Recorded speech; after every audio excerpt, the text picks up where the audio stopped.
बिस्मिल्लाहिर्रहमानिर्रहीम। अस्सलाम वालेकुम। कैसे हैं आप सब? उम्मीद है बेहतर होंगे और अल्लाह पाक आप सबको बेहतर रखे, अपने हिफ्ज़ अमान में रखे। आप के सब के ऊपर और पूरी पाकिस्तान पर और पूरी दुनिया पर अल्लाह ताला की रहमत हो। आप यूट्यूब पे देख रहे हैं मेरा channel Mughal food and vlog. मेरे चैनल को, मेरी मेहनत को सब्सक्राइब करें, लाइक करें, शेयर करें और दुनिया में जितने भी बीमार हैं और जितने भी परेशान हैं, अल्लाह पाक उनकी मुश्किलात को हल करे। मैंने आपको कहा था कि मैं नेक्स्ट व्लॉग में अपनी मदर से आपको मिलाऊंगी।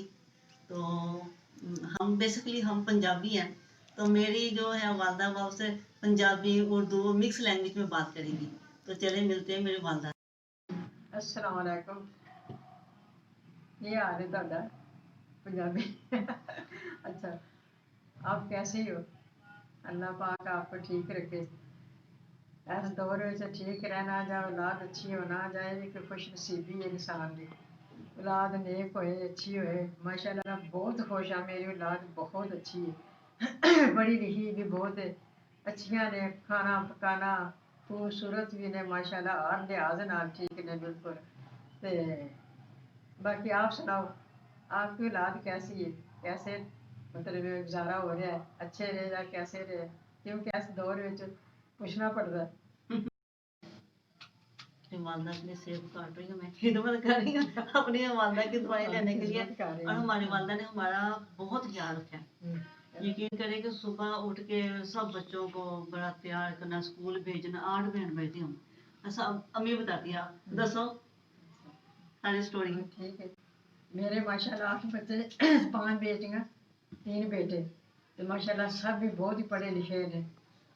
अच्छी पढ़ाई जा रही है इन्हों की सब की, साफ सुथरे हर लिहाज नाल। मतलब इन्हों का बहुत, उन्होंने बहुत इज्जत की मेरी। मैं भी बहुत प्यार से रखा। इनके वालिद साहब जोड़े ने बाहर सन। अच्छा पकाना खाना रखना, अच्छा अच्छी तरबियत दी है। बाकी वो माशाल्लाह वो ना मेरे ना वध होकर मुझे संभाला रखा है। जैसे कोई मतलब बहुत इज्जत, बहुत खाना पीना रखना, सारा हर लिहाज नाल बेहतर खिदमत बहुत। पंजाबी मेरे वालदा ने पंजाबी बोलते हैं, हम पंजाबी और क्या कहते हैं, पंजाबी हमारी जुबान है। तो पता नहीं चलता, वो बच्चों के साथ बोल बोल के ना, तो वो पंजाबी मुंह से निकलती नहीं है। लेकिन हाँ मिक्स हो गई है। ਅਸੀਂ ਪੰਜਾਬੀ ਹੈਗੇ ਆ। ਹਾਂ, ਘਰ 'ਚ ਪੰਜਾਬੀ ਬੋਲਨੇ ਆ ਆਪਣੇ ਵੱਡਿਆਂ ਦੇ ਨਾਲ, ਤੇ ਬੱਚਿਆਂ ਦੇ ਨਾਲ ਨਹੀਂ ਬੋਲਦੇ। ਬੱਚਿਆਂ ਨੂੰ ਪੰਜਾਬੀ ਸਮਝ ਹੀ ਨਹੀਂ ਆਉਂਦੀ। मतलब इस दौर ਵਿੱਚ औलाद ਦਾ अच्छा होना खुश नसीबी है माँ बाप की। ਤੇ ਮੈਂ ਤੇ यानी अल्लाह पाक हर एक ਨੂੰ ऐसी औलाद दे जैसी मेरी है। ਇਹਨੂੰ जरा पकाना खाना जरा ना वो सब खा लेती है शौक सु। जरा ਇਹਨੂੰ ਕਰਿਆ ਕਰੋ ਕਿ ਉਹ वीडियो पसंद करिया करो, लाइक करिया करो। अल्लाह सबको भी अच्छा रखे, औलाद अच्छी होए तो सब कुछ दुनिया ते सुकून है। बाकी औलाद नहीं अच्छी तो दुनिया ते अज़ाब है। खुदा करे आपकी।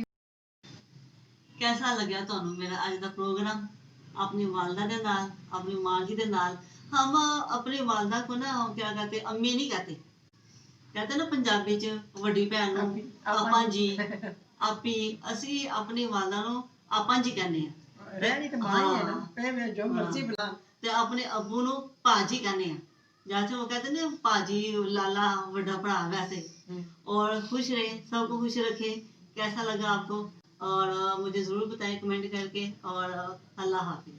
तुसी भी अल्लाह हाफिज कह दो। अल्लाह हाफिज।